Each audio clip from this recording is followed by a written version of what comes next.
TV Crazy Man here. In this video we've got some funny bloopers and Goofs from Lois and Clark, The New Adventures of Superman.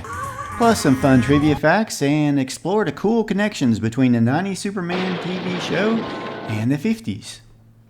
Okay, let's get started. I don't trust her, Clark. I'm gonna find out what she's up to. How does Superman push the rocket on just one side?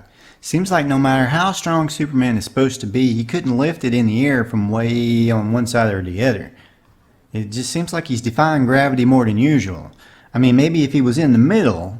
You know, when you've read Superman comics practically your whole life, like me, you start to ask yourself these kinds of questions.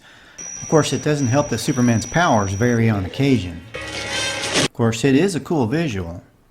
I may throw up. Is this woman... Also in the pilot episode, Clark's shirt changes color to blue when he walks into the Kent's home, and then back again to maroon. Surely he didn't feel the need to super speed change shirts just to walk into the house. You've been used, lied to, and manipulated to get me out of the way. Also in the pilot episode, it appears that I'm not the only one that misspells words occasionally. So that he could threaten the people of this town. Not this town, it's a big town. It's our town. The second and third episodes, they seem to be fighting with getting Superman's costume just right. It seemed about right on the first episode, then on the second they pulled the cape way over his shoulders. And his cape and his neckline alternate during the third episode from scene to scene. Finally they leave well enough alone, it seems, and go with the standard Superman costume look, which is what everybody ought to be doing from now on. Great shades of Elvis. Oh, gosh, they didn't go. Here's a goof from the episode I'm looking through that happens on a lot of new action shows, it seems like.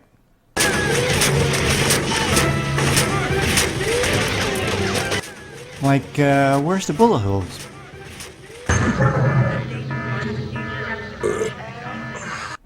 Tracy Scoggins played Cat Grant for the first season before disappearing in the second season. In the episode Illusions of Grandeur, she's peeling a banana, then the next shot, time seems to repeat itself. Here, Dad. Yeah, thanks. I'm not a doctor's son, but can a person be under so much stress? In this scene, Clark helps his dad paint the barn, but he forgets to put some paint on the brush. You know, when I paint, I get it on the brush, on the wall, on the floor, on my hands, on my head, on my clothes. Well, you get the picture. Because that's not me. On the episode, Wall of Sound, it appears as though Teri Hatcher is reading her lines right off the computer screen. Put out a couple albums, great reviews, no sales. Heavy into Sonic R&D. Had some bad luck financially. Patents stolen, accountants ripping them off. And she reads the whole thing. And the lines for the next guy, too. But get this. Stoke and Camden, they worked together once. Oh, no, Lois, don't. Sorry. These are the problems you have. In the episode A Bolt from the Blue, Lois and Clark are in a cemetery where solid tombstones sway in the wind. The end is near.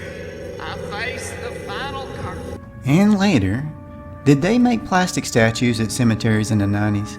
Because I don't remember that. Give me the rifle. Fine. Did you catch the sleight of hand in this scene?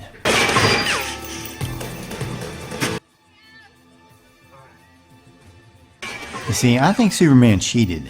I think he put the bullet in his own mouth. And now you know how they do the old catch the bullet in the mouth trick. Well, hopefully revealing one of Superman's secrets doesn't make him too mad at me. I've never believed in killing. Also in this episode, I noticed Superman was swinging back and forth, almost as if he were on wires. Hopefully Superman doesn't mind me sharing my thoughts. Watch Superman fly off with this guy to the hospital, and then when Lois walks on, we see him blurred out, setting the guy back down again in the background. On the episode Ultra Woman, where Lois gets all of Clark's powers and he loses his, Clark is captured by Shelley Long. Clark is tied to a chair, with a bomb about to go off, and he has no powers. So Clark seems to break out of the chair, and it looks like he got his hands free. Okay.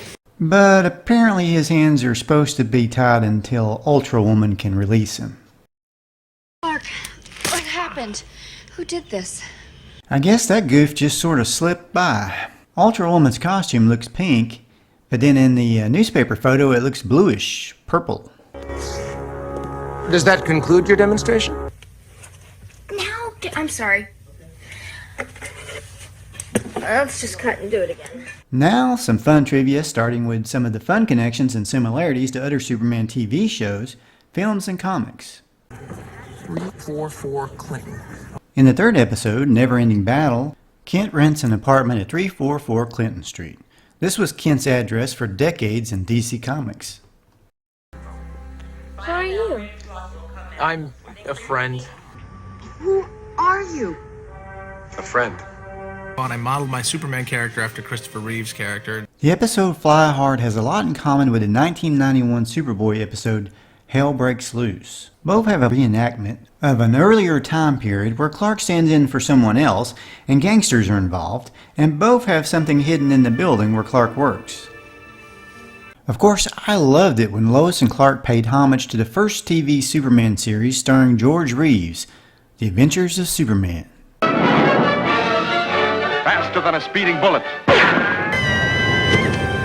Faster than a speeding bullet. More powerful than a locomotive. More powerful than a locomotive. Able to leap tall buildings at a single bound. Is he, for example, able to leap tall buildings in a single bound? Look, up in the sky. It's a bird. It's a plane! Is that a bird? Is it a plane? No. It's Superman. Man of Steel. Yes, it's Superman. They also remade the classic Adventures of Superman episode Panic in the Sky, where Superman loses his memory after trying to tackle a giant asteroid that threatens to harm the planet. Of course, there was the episode Brutal Youth that guest starred Jack Larson as an older Jimmy Olsen. And then there was the episode The House of Luthor that guest starred Phyllis Coates, who of course was Lois Lane on the first season of The Adventures of Superman. She played as Lois Lane's mother on this episode.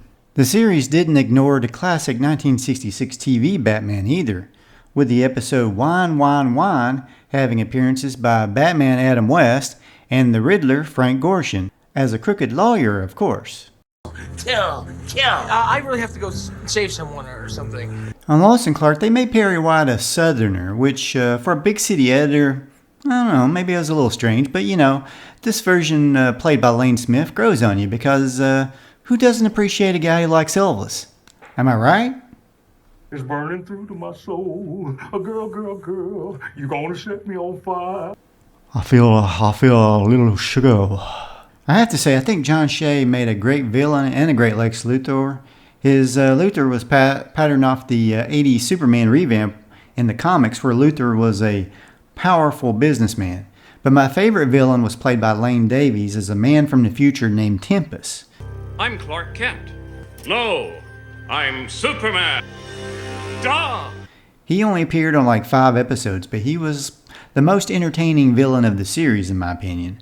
Besides, I love anything to do with time travel or alternate worlds. Well, that's all the time I have for this video. I hope you enjoyed this look back at the 90s TV Superman. What were your favorite memories of Lois and Clark? Post them in the comments below. Please like and share the video. Y'all have a great day. Lois, Superman is what I can do. Clark is who I am.